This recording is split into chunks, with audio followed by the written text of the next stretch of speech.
विवेक द्वारा माया से मुक्त होकर स्वरूप राम में रमण करो। रमैनी 76। माया मोह सकल संसारा, यह विचार न काहु विचारा। माया मोह कठिन है फंदा, करे विवेक सोई जन बंदा।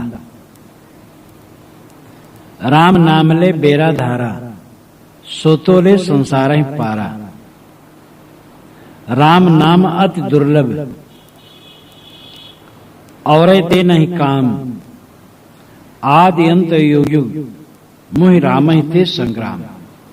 ये बहुत छोटी रमैनी है, कुल 3 चौपाइयां और 1 साखी, लेकिन मसाला बहुत है। माया मोह सकल संसार, सारा संसार माया मोह में डूबा है। यह विचार न काहु विचारा।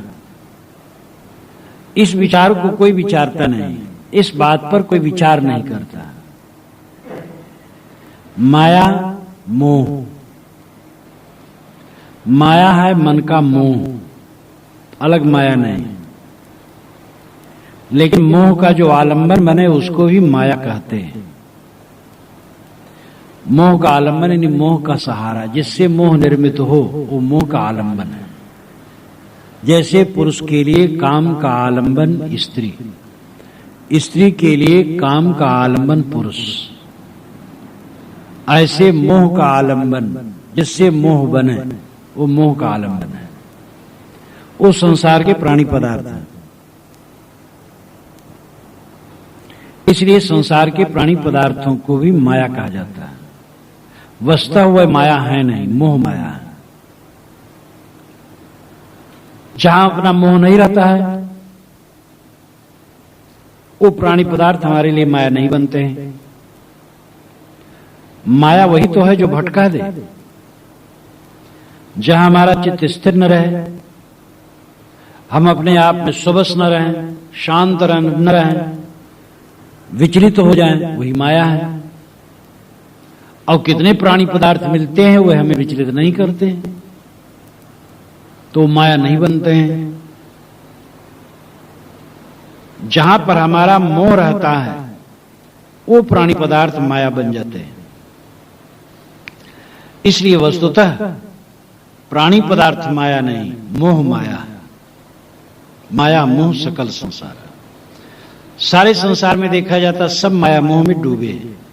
चाहे जिस मत का आदमी हो, जिस संप्रदाय का आदमी हो, जिस देश का आदमी हो, माया मोह में डूबा है।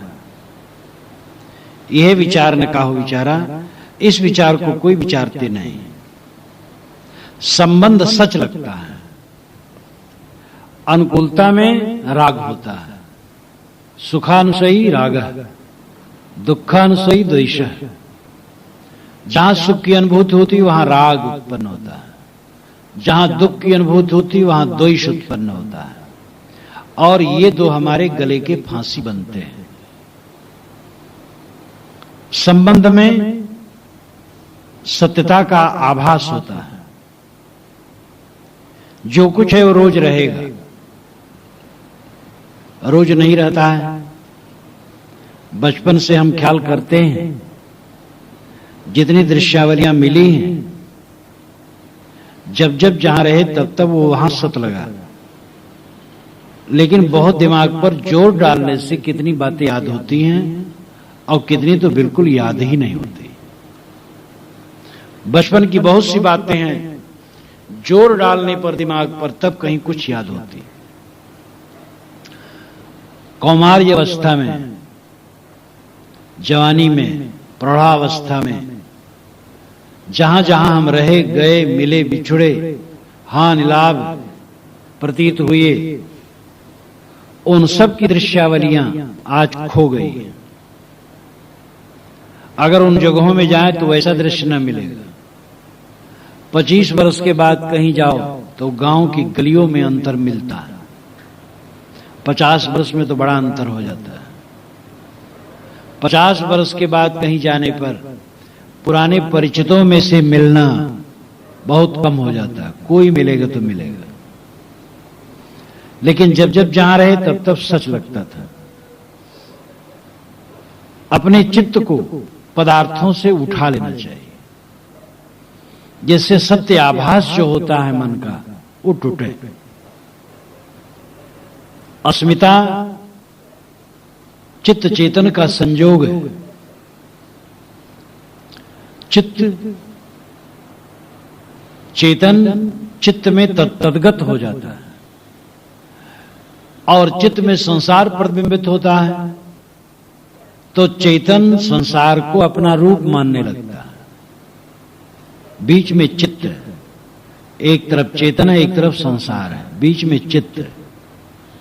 चित्त में जब चेतन तन्मय होता है तो संसार अपना रूप लगता है, और चित्त से जब चेतन अलग महसूस करता है तो संसार छूट जाता है। गोंद दो वस्तुओं को चिपकाता है, गोंद नष्ट हो जाए, दोनों वस्तुएं अलग अलग हो जाए। चित्त गोंद है, मन गोंद है, संसार में हमें चिपकाता है।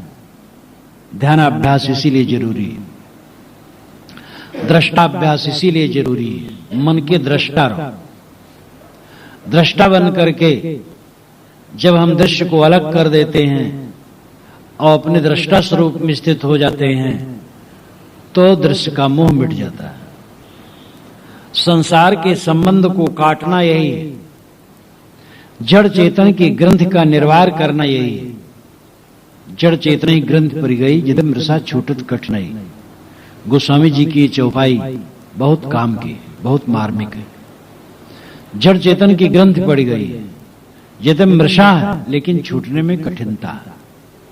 ग्रंथ का मतलब मोह, जड़ में मोह, जड़ चेतन की ग्रंथ। मृषा है, व्यर्थ है, क्योंकि जिसमें मोह है वो धोखा।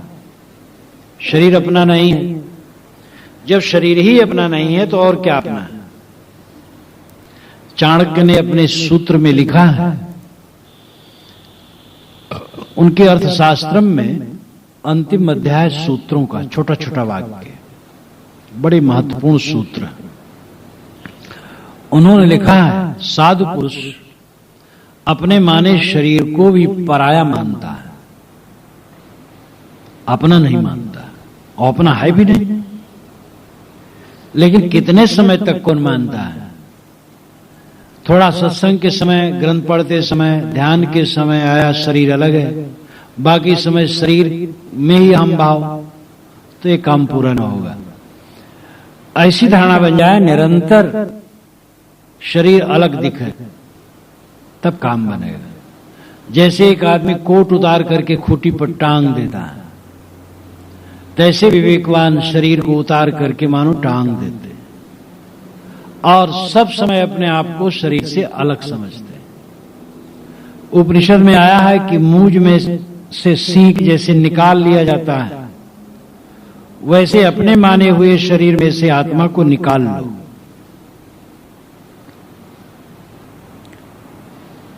तो मोह का अंत कल्याण है।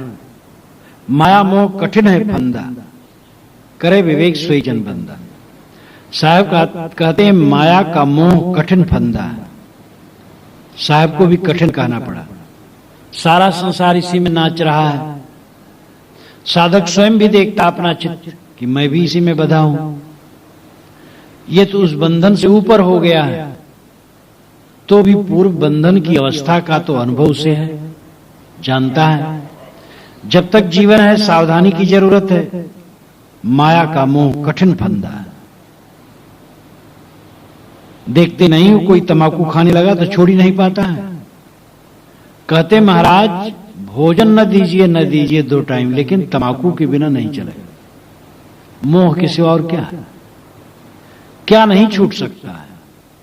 जब आदमी निश्चय कर लेता है तो शरीर छोड़ देता है। कुएं में कूदकर, नदी में कूदकर, आग में कूदकर, ट्रेन के नीचे कटकर, जहर खाकर शरीर छोड़ देता है, तब तंबाकू नहीं छूटेगा?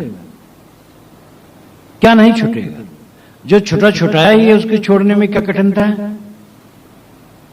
लेकिन मोह ऐसा प्रबल है कि कठिन फंदा। करे विवेक सोई जन बंदा।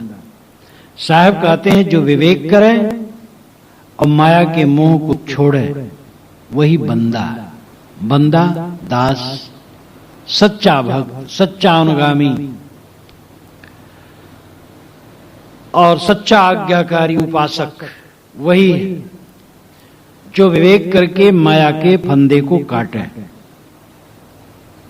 ये समाधि का भी फल यही होना चाहिए, समाधि विवेक में ढल जाए। एक तो समाधि अवस्था में जागरूकता की जरूरत है। ध्यान में अगर कोई बैठा और नींद ले रहा है तो ध्यान का कुछ मतलब नहीं। कितने लोग ध्यान में बैठते हैं तो सिर काफी नीचे कर लेते हैं,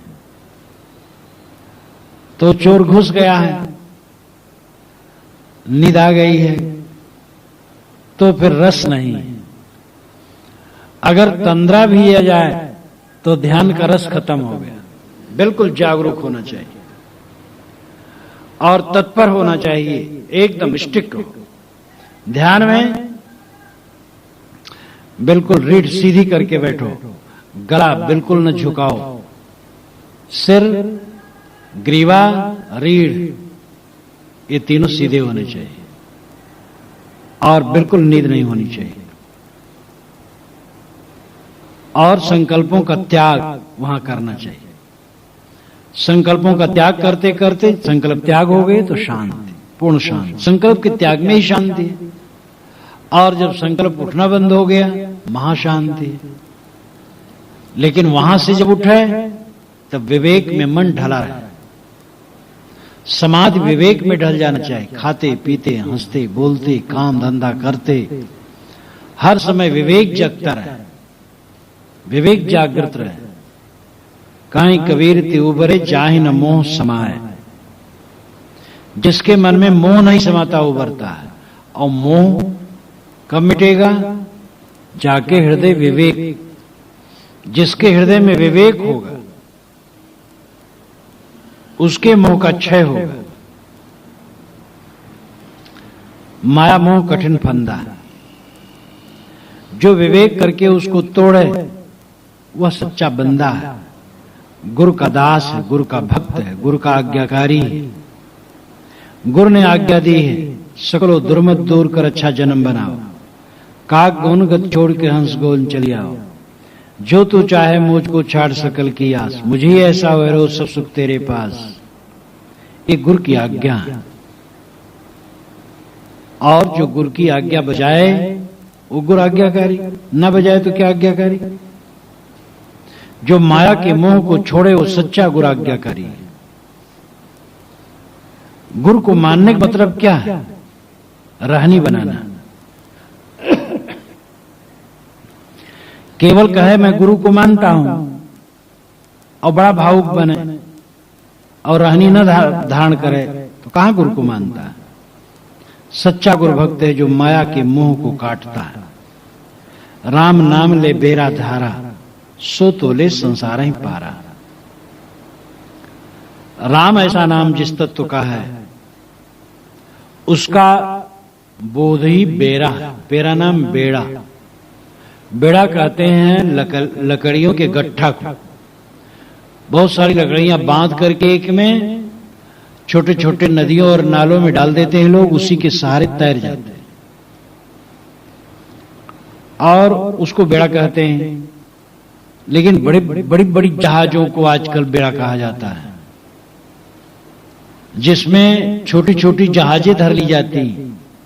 ऐसी बड़ी बड़ी जहाजें को बेड़ा कहते हैं। राम नाम ले बेड़ा धारा, राम नाम का जहाज। यहां साहब भावुक होके नहीं कहते हैं कि राम नाम के जहाज पर तर जाओ। पंडित लोग बहुत रोचक कहानी कहते हैं। कह रहे थे, रोज कथम कहे राम नाम के जहाज से तर जाओ, राम नाम के जहाज से तर जाओ। एक ग्वालिन दूध बेचने आए, उस सुने तो उसके मन में पक्का निश्चय हो गया कि राम नाम के जहाज से बिल्कुल तर जाएगी। तो उसको 1 पैसा रोज लगता था मल्लाही, तो छोड़ दिया वो रास्ता। सीधे नदी के पास पहुंची जहां रास्ता नहीं था और उतर गई, और राम नाम के बल पर वो पार हो गई, कपड़ा भी नहीं भीगा। और वहां पानी 20-25 फुट था, लेकिन राम नाम के विश्वास पर वो चली गई और कपड़ा नहीं भीगा। रोज वैसे आने जाने लगी, रोज एक पैसा बचने लगा। तो जब महीनों बीत गए, उसने सोचा जिस पंडित के उपदेश से मेरे इतने पैसे बचे हैं उनको भोजन कराना चाहिए।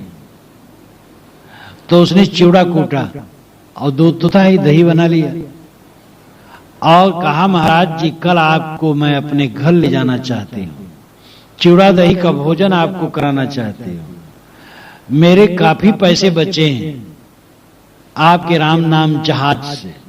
पंडित जी बहुत खुश हुए। भाई पंडित और महात्मा को निमंत्रण मिले, स्वाभाविक खुशी होगी। पंडित जी कहे कि ठीक है।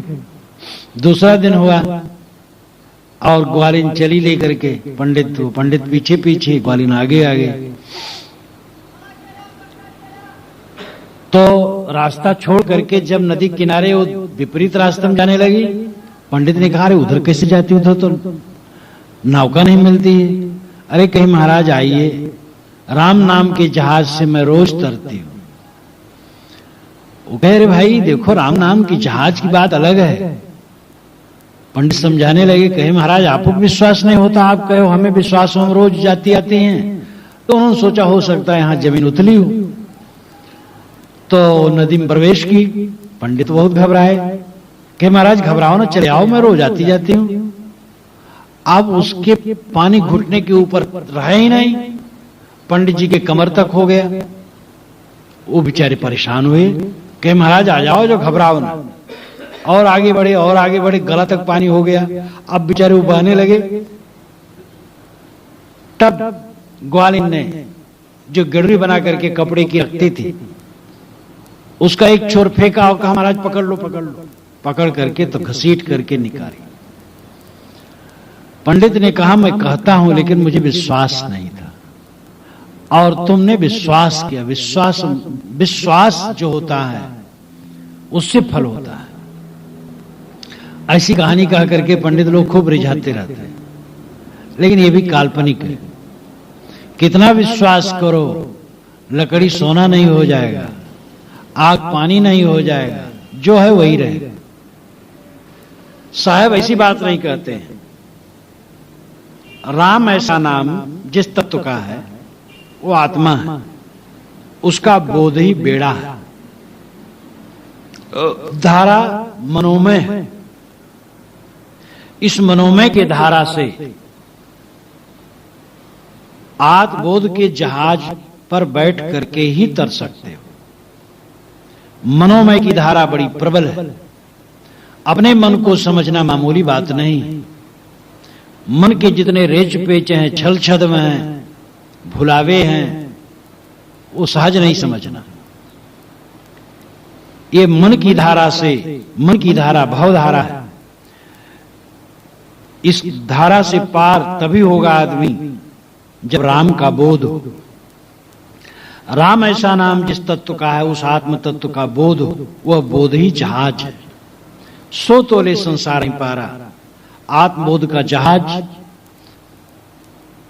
राम स्वरूप का जहाज, जो स्वरूप राम है, उसकी नौका पर बैठ करके संसार सागर से पार हो सकते हो। राम नाम अति दुर्लभ और रहते नहीं काम। राम ऐसा नाम जिस आत्म तत्व का है, उसका बोध बहुत दुर्लभ है। दूर की चीजें दिखना सरल है, नजदीक की चीजें कम दिखती हैं। आंख से हम चांद सितारे को भी देखते हैं जो करोड़ों किलोमीटर की दूरी पर है, लेकिन आंख के पास में लगे हुए बाल को नहीं देखते, आंख में लगे हुए गज्जर को नहीं देखते। निकट की वस्तु दुर्विज्ञेय होती है। मैं सबको जानता हूं लेकिन अपने को नहीं जानता हूं। इसलिए राम नाम अति दुर्लभ। जिसका नाम राम है, उस आत्म तत्व का बोध बड़ा दुर्लभ है। प्रतिबोध वित्तम मतम, प्रतिबोध ही ज्ञान है। बोध जानना, प्रति लौटना, अपने को जानना। कौन जानता है? यह जब अपने से पूछो तब अपने आप का बोध होगा। साहब कहते और ते नहीं काम, और से कुछ प्रयोजन नहीं। जिसको स्वरूप ज्ञान हो गया उसको और से प्रयोजन नहीं रह जाता है। वह और जगह सुख नहीं खोजता है। न बाहर ईश्वर की कल्पना करेगा, न बाहर लोक लोकांतर की कल्पना करेगा, न पांचों विषयों में भटकेगा। उसका प्रयोजन और कहीं नहीं रह जाता है। जो राम नाम को समझ लिया, राम ऐसा नाम जिस तत्व का है उसको समझ लिया, दुर्लभ आत्मबोध प्राप्त कर लिया और आत्मलीन हो गया, उसको और से कोई जरूरत नहीं। कृतार्थ आत्मा पुरुष के लिए संसार में क्या है? कितनी नीक से नीक वस्तु मानी जाए, वियोग पक्का है। कितनी अच्छी से अच्छी चीजें हों, प्यारे से प्यारे प्राणी हों, उनका बदलना, बिगड़ना, छूटना पक्का है। लेकिन अपने से अपना वियोग असंभव है।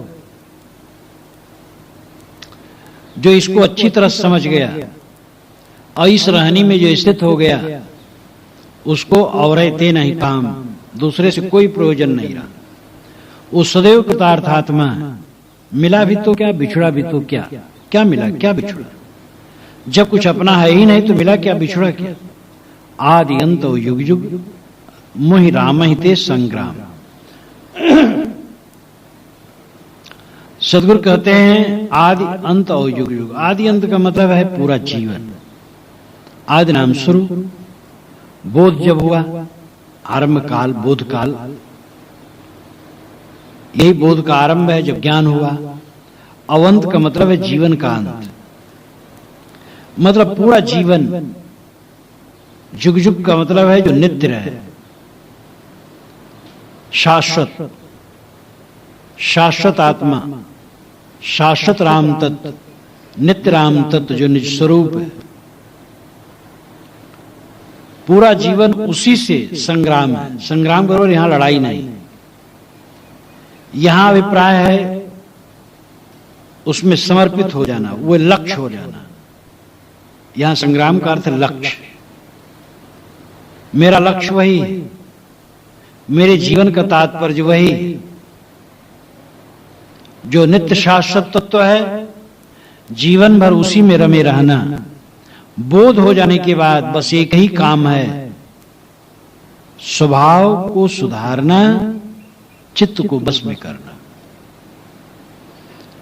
स्वरूप का बोध हो गया कि मैं देह नहीं हूं, मन नहीं हूं, प्राण नहीं, सारा दृश्य में नहीं हूं, मैं दृष्टा साक्षी चैतन्य हूं। ये बोध हो जाने के बाद बस दो ही काम है, स्वभाव को सुधारो और वासना का त्याग करो।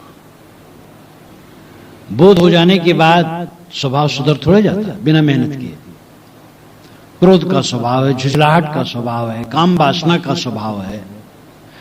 किसी किसी को काम वासना की प्रबलता होती, किसी को नहीं होती। नहीं होती उसके भी है वासना, लेकिन मंद है। किसी को ज्यादा है, उसको ज्यादा मेहनत करना है। किसी में झुझलाहट ज्यादा होती, किसी में नहीं होती। किसी में लोभ की वृत्ति ज्यादा होती है, पैसा कपड़ा बटोरे रहेंगे। कितने विरक्त साधु जो इतना फटीचर ढंग से रहेंगे कि साबुन तक नहीं लगाएंगे। जितना कपड़ा पाएंगे बटोरे रहेंगे, बरसों बरसों को सब सड़ जाएगा, लेकिन बटोर के धरे रहेंगे। पैसा कहीं खर्च नहीं करेंगे, बटोर के धरे रहेंगे, मर जाएंगे जहां तहां बह जाएगा। आदत उनका लोभी वृत्ति, खाने पीने के लालची, स्वाद की आसक्ति सबके मन में थोड़ी मोड़ी है, थोड़ी बहुत। किसी में यह लालच ज्यादा होता है। अब अगर खाने पीने का लोभ है तो बिना सुधारे नहीं सुधरेगा। सुधारो इसको। जिस चीज के लिए मन ज्यादा दौड़ता है उसको कुछ दिन के लिए छोड़ दो, और जब लो तो उसको कम लो। इस प्रकार अपने मन को तोड़े। जो स्वभाव है स्वभाव को सुधारे और वासना का त्याग करे। स्वभाव गांठ है, ज्यादा ज्यादा गांठ है, उसको तोड़ना होगा। और वासना का प्रवाह तो सब समय है, उसको त्याग करता रहे। तो बोध होने के बाद, स्वरूप ज्ञान होने के बाद ये दो काम करना है साधक को। और ये काम छोड़ करके जो अपने समय को बर्बाद करे वो साधु साधक अभागा है। क्योंकि और काम क्या है? और तो जीवन निर्वाह का काम तो सहज है, वो करते रहे। खास काम है स्वभाव का सुधारना और वासना का त्याग करना। तो आदि अंत युग युग मोहि रामहिते संग्राम। आदि अंत युग युग का सामान्य अर्थ है शाश्वत आत्म तत्व में निरंतर विद्यमानता और उसी से संग्राम, वही अपना लक्ष्य और कुछ नहीं।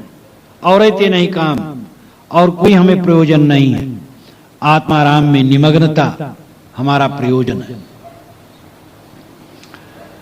अनाद काल का दुख, अनाद काल की पीड़ा तभी मिटेगी जब स्वरूप का बोध होगा और स्वरूप की अतिरिक्त वस्तुओं, व्यक्तियों, दृश्यों का मोह का अंत होगा। इसलिए साधक को चाहिए कि माया मोह को समझे। माया मोह कठिन है फंदा, करे विवेक सोई जन बंदा। माया मोह सकल संसारा, यह विचार न काहू विचारा। इसमें माया मोह के स्वरूप को साहब बताते हैं और उससे पार होने के लिए राम नाम की नाव का, राम ऐसा नाम जिस तत्व का है उसका बोध ही राम जहाज है। स्वरूप बोध की नौका पर बैठकर, आत्मज्ञान की नौका पर बैठकर संसार सागर से तर जाना, ये साधक का उद्देश्य होना चाहिए। समय भागा जा रहा है, गाफिली में कोई न रहे। आजकल में ये दीपक बुझ जाएगा, इसलिए बड़ी सावधानी से कल्याण के काम में लगना चाहिए और जल्दी से जल्दी माया के मोह को छीड़ करना चाहिए।